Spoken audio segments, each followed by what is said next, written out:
News 24 চ্যানেলের পক্ষ থেকে স্বাগতম। তো ভিউয়ার্স সবাই কেমন আছেন? আশা রাখি সবাই ভালো আছেন। আজকে আমি যে বিষয়টি আলোচনা করব এটা হলো শিক্ষক নিবন্ধনে এনটিআরসি নতুন নির্দেশনা দিয়েছে। এ সম্পর্কে ভিডিওতে আমি বিস্তারিত বলে দেওয়ার চেষ্টা করব। তবে এই ভিডিওটি শুরু করার আগে আপনাদের কাছে একটা রিকোয়েস্ট থাকবে।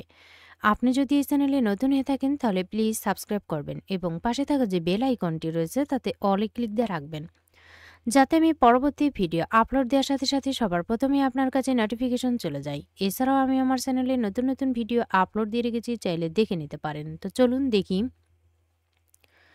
অষ্টাদশ শিক্ষক নিবন্ধন এনটিআরসি এর নতুন নির্দেশনা, এটা প্রকাশ হয়েছে 19 জুন 2025 দ্য দৈনিক শিক্ষা .com নিউজে।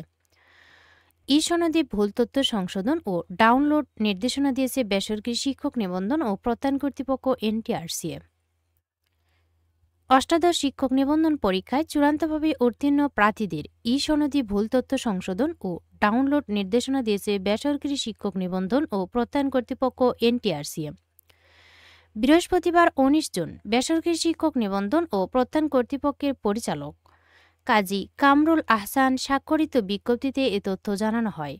বিজ্ঞপ্তিতে বলা হয়, বেসরকারি শিক্ষক নিবন্ধন ও প্রত্যয়ন কর্তৃপক্ষের ব্যবস্থাপনায় গৃহীত অষ্টাদশ শিক্ষক নিবন্ধন পরীক্ষা 2023-এ চূড়ান্তভাবে উত্তীর্ণ প্রার্থীদের ই সনদ প্রস্তুত কার্যক্রম সম্পন্ন হয়েছে। প্রস্তুতকৃত ই সনদ ওয়েবসাইটে আপলোড করা হয়েছে। চূড়ান্তভাবে উত্তীর্ণ প্রার্থী তার নিবন্ধন পরীক্ষার রোল, ব্যাস, ইউজার আইডি এবং পাসওয়ার্ড ব্যবহার করে অষ্টাদশ শিক্ষক নিবন্ধন পরীক্ষায় কিন্তু এই ই সনদ ডাউনলোড করতে পারবেন। উল্লেখ্য, অষ্টাদশ শিক্ষক নিবন্ধন পরীক্ষা 2023-এ চূড়ান্তভাবে উত্তীর্ণ প্রার্থী তার নিবন্ধন পরীক্ষার রোল, ব্যাস, ইউজার আইডি এবং পাসওয়ার্ড ব্যবহার করে কিন্তু ওয়েবসাইটটিতে একবার ডাউনলোড করতে পারবেন। সে প্রেক্ষিতে প্রার্থী তার ডাউনলোডকৃত ই সনদের সফট কপি এবং হার্ড কপি সতর্কতার সাথে সংরক্ষণ করবেন।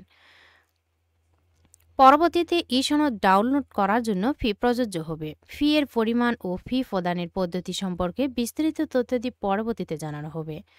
আরও বলা হয়, যেসব প্রার্থীর ই সনদে নিজের নাম, পিতার নাম, মাতার নাম, জন্ম তারিখ এবং স্থায়ী ঠিকানায় ভুল পরিলক্ষিত হবে, তাদেরকে ই সনদ ডাউনলোড করার পর নির্ধারিত ফি সহ নির্ধারিত আবেদন ফর্মে ই সনদের সংশোধনের প্রয়োজনীয় কাগজপত্রাদি সহ স্বয়ংসম্পূর্ণ আবেদন আগামী 25 জুনের মধ্যে এনটিআরসির কার্যালয়ে সরাসরি বা ডাকযোগে বা কুরিয়ারের মাধ্যমে কিন্তু দাখিল করতে হবে। তো ভিউয়ার্স, যেসব প্রার্থীদের কিন্তু নিজ নাম, পিতামাতার নাম, জন্ম তারিখ এবং ঠিকানায় ভুল রয়েছে, তারাই কিন্তু এই সুযোগটা পাবেন। আগামী 25 জুনের মধ্যে কিন্তু এভাবে দাখিল করতে হবে, তবে ফি সহ। কেননা এটা কিন্তু শুধুমাত্র একবারই ডাউনলোড অপশন দিয়েছে, এর পরবর্তীতে কিন্তু ফি প্রদান করতে হবে। তাই সতর্কতার সাথে কিন্তু এই সনদ ডাউনলোড করতে হবে।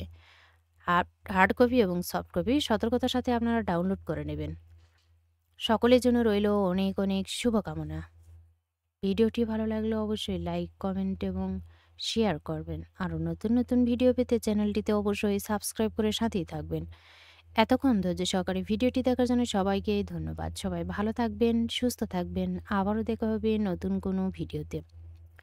আজকের মতো এ পর্যন্তই। আসসালামু আলাইকুম।